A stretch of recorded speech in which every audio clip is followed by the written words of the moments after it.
नमस्कार साथियों, Suryanagari unique law classes के यूट्यूब चैनल पर मैं डॉक्टर उर्मिला राठी आपका हार्दिक स्वागत और अभिनंदन करती हूँ। ये एडीजी पार्ट 2 वीडियो नंबर है। पार्ट 1 में मैंने आपको प्री का सिलेबस बताया।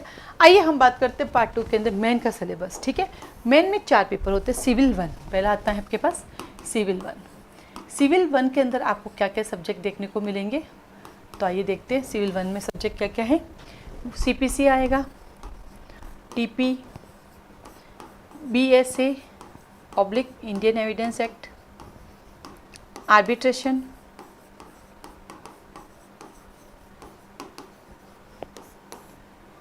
MV एक्ट जिसके अंदर सिर्फ चैप्टर नंबर 10, 11 और 12 है, जबकि ना अभी एडीजे दिल्ली के अंदर पूरा था।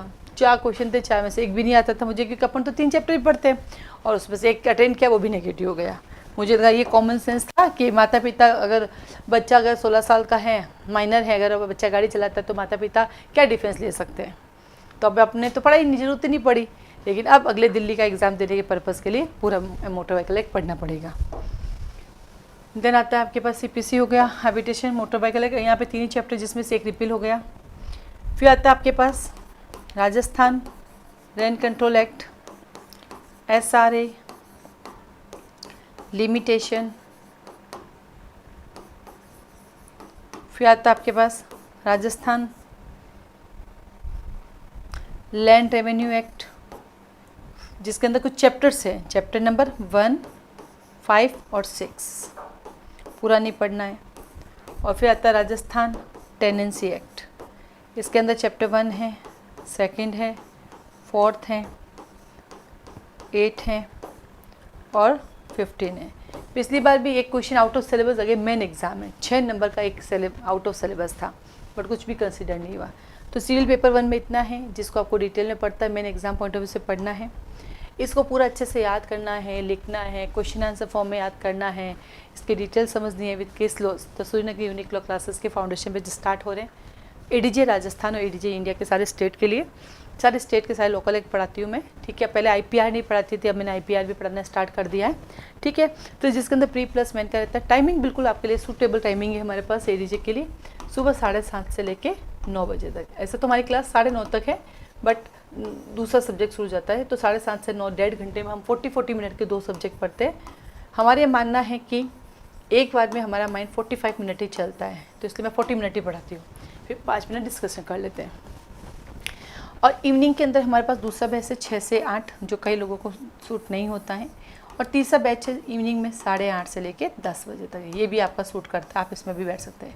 तो ये वैसे एडीजे जुडिशरी जो कॉमन सब्जेक्ट होते हैं वो हमेशा साथ रहते हैं। फिर सिंगल, जैसे अभी शाम वाले बैच में मोटर व्हीकल एक्ट चल रहा है, अभी हमारा मोटर व्हीकल एक्ट खत्म हो जाएगा तो वहाँ पे राजस्थान लैंड रेवेन्यू एक्ट आ जाएगा, राजस्थान टेनेंसी एक्ट आ जाएगा। अगर MP का है तो MP लैंड रेवेन्यू एक्ट आ जाएगा। तो जैसे जैसे स्टूडेंट होते हैं उस हिसाब से वो सब्जेक्ट चलने स्टार्ट हो जाते हैं। अगर ऑनलाइन ऑफलाइन सारी हैं, ऑनलाइन लाइव क्लासेस चलती हैं, बिल्कुल Zoom ऐप पर पढ़ाते हैं हम, जिसमें आपके माइक ऑन रहता है, आप कभी भी अपने क्वेश्चन पूछ सकते हैं। और रीडिंग भी आपसे करवाते हैं ताकि आप क्लास में अटेंटिव रहते हैं। तो रीडिंग स्टूडेंट ही करते हैं, ऑनलाइन में भी स्टूडेंट ही करते हैं हमारे। देन आता है आपके पास सिविल पेपर 2, यानी यहाँ पे हर एक बच्चे पे ध्यान दे जाता है। जब आप हमारी क्लासेस ज्वाइन करोगे तो आपको ऐसा लगेगा कि मैम होम ट्यूशन दे रही है, मतलब एक एक बच्चे पे पर्टिकुलर ध्यान देती है। आपको कभी फील ही नहीं होगा कि आप एक भीड़ में बैठे हो, कभी भीड़ होती नहीं है। फीस ज़्यादा रखती हूँ, मेहनत ज़्यादा करती हूँ, तो आपको ऐसा लगेगा जैसे आप 1 by 1 मैम पढ़ा रही है, कि बच्चे को अलग से पढ़ा रही है, होम ट्यूशन ही लगेगा आपको। देन आता है सिविल पेपर 2, इसके अंदर क्या क्या सब्जेक्ट है। पहला आपका है कॉन्स्टिट्यूशन, दूसरा आपका है इसके अंदर कॉन्ट्रैक्ट, देखो कॉन्ट्रैक्ट यहाँ पर है इसके अंदर। तीसरा आता है पार्टनरशिप, इजी है। चौथा आपके पास sale of goods act, easy है। पांचवा आपके पास टॉट, ये थोड़ा अनकोडिफाइड लॉ है तो अलग से पढ़ना पड़ेगा। फिर ईजमेंट एक्ट है इसके अंदर। उसके बाद आता है आपके पास हिंदू लॉ। फिर आपके पास आता है मुस्लिम लॉ, हिंदू लॉ, मुस्लिम लॉ।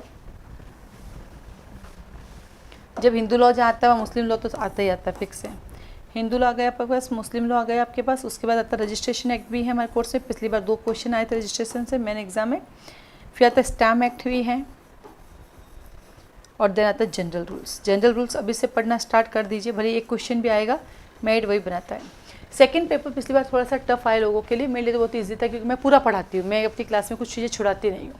ठीक है, तो इस पेपर में मेरे पास नंबर आए थे 53.5 100 में से वही लोगों को इस में 44, 40, 28 फेल हुए, मतलब मोस्ट ऑफ बच्चे सेकंड पेपर में फेल हो गए थे, जो कि होना ही नहीं चाहिए था। ये सब तो कर सकते, लेकिन हुआ यूँ कि टू द पॉइंट आंसर लिखना होता है।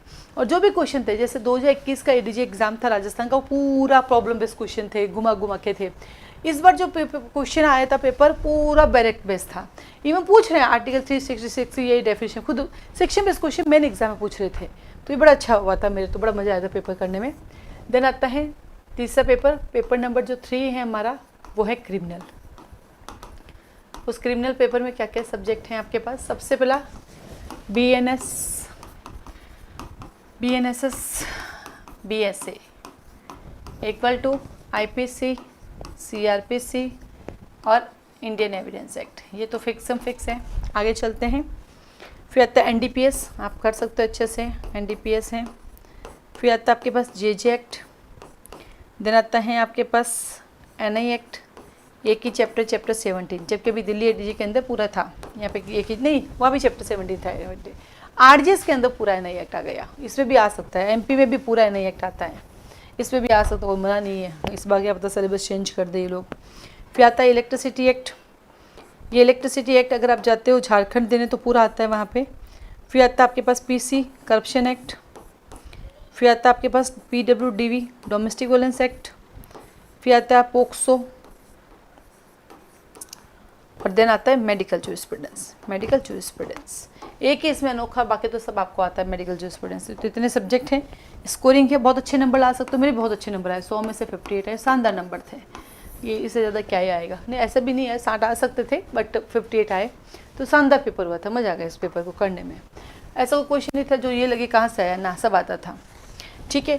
इन एडीजी के बैच पे फ़ायदा क्या है आपका, ये है कि आप जब एक एडीजी का बैच ज्वाइन करते हैं तो 90% से 80% दूसरे एडीजी के बैच तैयार हो जाते हैं। जैसे आपने राजस्थान लिया तो आपका MP भी तैयार हो जाता है, छत्तीसगढ़ कुछ एक्स्ट्रा 5 एक्ट, छत्तीसगढ़ में 5 अलग से पढ़ने पड़ते हैं, MP है तो MP के 3 अलग से पढ़ने पड़ते हैं, तो आप अलग से भी उनको लेके ज्वाइन कर सकते हैं। तो जब भी टारगेट बनाओ तो स्पेशली जैसे मैं बताती हूँ, हिंदी इंग्लिश मीडियम वाले तो सभी दे सकते हैं। हिंदी मीडियम वाले में अगर मैं कहूँ तो आपको टारगेट करना चाहिए Jharkhand, Chhattisgarh, MP, UP, UK, Bihar, Rajasthan, 7 state को आपको करना चाहिए। हिमाचल भी हिंदी में आता है, 8 स्टेट कर सकते हैं।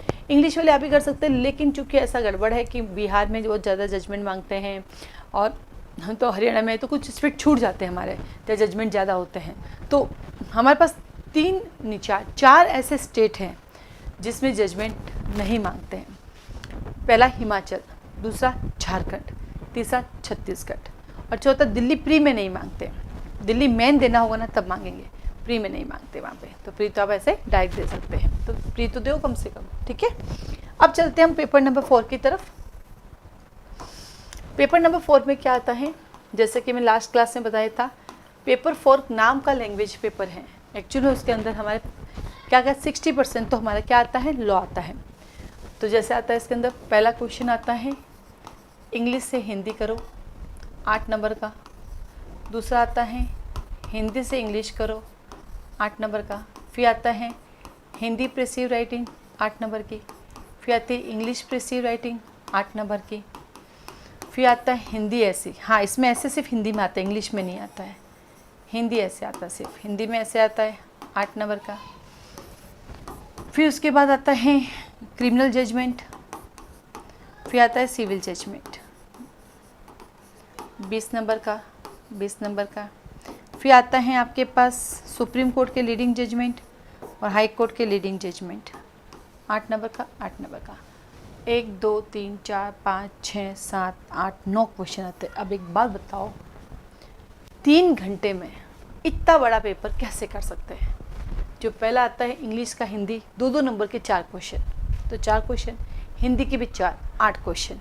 उसके तो फिर उसके बाद आपका जजमेंट इतना बड़ा आता, पढ़ने में भी इतना समय लगता है, फिर उसको लिखना है।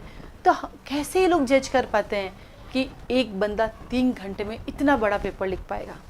कोई ऑब्जेक्शन नहीं कर रहा है। बाकी होना चाहिए ना कि एक इंसान की क्षमता के अनुसार तो पेपर बने कम से कम। आप पेपर इतना लंबा बना रहे हो, बंदा पूरा पेपर ही नहीं कर सकता। जिनके आप जैसे एडीजी की बात करते हैं, तो एडीजी के अंदर तो वो मोस्ट ऑफ स्टूडेंट तो वो होते हैं जिनको रेगुलर लिखने की प्रैक्टिस ही नहीं होती है, काम ही नहीं पड़ता ना। एक उम्र के बाद लिखने का काम कहाँ पड़ता है, काम पड़ता ही नहीं लिखने का। तो कोई देखता ही नहीं है, कोई सोच ही नहीं रहा है कि भैया आप इतना खतरनाक पेपर बना रहे हो, या तो कुछ तो शॉर्ट करो। इसके अंदर इंग्लिश का एक है तो छोटा सा पैराग्राफ दे दो 4 लाइन का, हिंदी का एक छोटा सा दे दो, या कुछ सिलेबस कम करो। और वैसे भी इस ट्रांसलेशन, एक एडीजे का, हम एडीजे का एग्ज़ाम देने जा रहे हैं, एडीजे और डीजे की बात करते हैं तो वहाँ तक तो राजस्थान के अंदर तो सिर्फ हिंदी में ही काम होता है, तो इनकी रिक्वायरमेंट भी नहीं है। इसे ऐसे लिखवा दो, थॉट्स आपके प्रोसेस बता दो, बाकी का तो रिक्वायरमेंट ही नहीं है।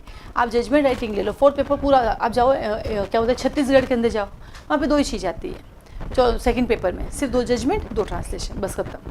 बाकी कोई प्रेसिव राइटिंग वर्क कुछ नहीं देते हैं, लेकिन एमपी देता है, एमपी के अंदर होते हैं। राजस्थान, तो राजस्थान में तो इसके ऊपर होनी चाहिए चर्चा कि भाई सिलेबस या तो कम करें, या फिर इसके अंदर क्या होता है क्वेश्चन नंबर कम करे, ताकि बच्चा आराम से लिख पाए 3 घंटे में।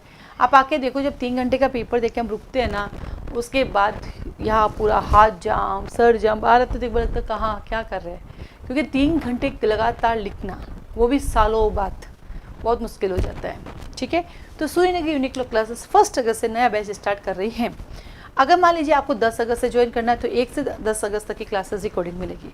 आपको 25 अगस्त को ज्वाइन करना है तो 1 से 25, लेकिन इसी ड्यूरिंग अगर दूसरा बैच आ जाता है 6 से 8 में, या फिर तीसरा बैच आ जाता है शाम को 8, 8:30 से 10 में, तो आप उसको ज्वाइन कर सकते हैं। लेकिन मान लो सुबह वाला ज्वाइन करना स्किप हो गया आपका, तो आप कभी भी ज्वाइन कर सकते हो। तो रिकॉर्डिंग की सुविधा है, तो इसलिए कोई इशू आता नहीं है।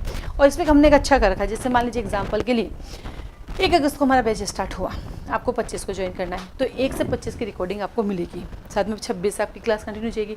भविष्य में उस 1 से 25 के जो सेक्शंस थे, जब भी दूसरे किसी भी क्लास में आएंगे तो आप उसमें लाइव वापस बैठ सकते हो। फिलहाल रिकॉर्डिंग से कर लो, एक बार आपका हो गया, फिर लाइव में भी बैठ सकते हो, उसका कोई इशू नहीं है। ठीक है, तो क्लासेस की जानकारी के लिए, क्लासेस की फ़ीस रिगार्डिंग के लिए, क्लास कैसे ज्वाइन करना है, 7 दिन का डेमो आपको 100 रुपये की रजिस्ट्रेशन फ़ीस के साथ कैसे लेना है, उसके लिए मुझे कॉल मैसेज कर सकते हैं। आप सबको ऑल द बेस्ट।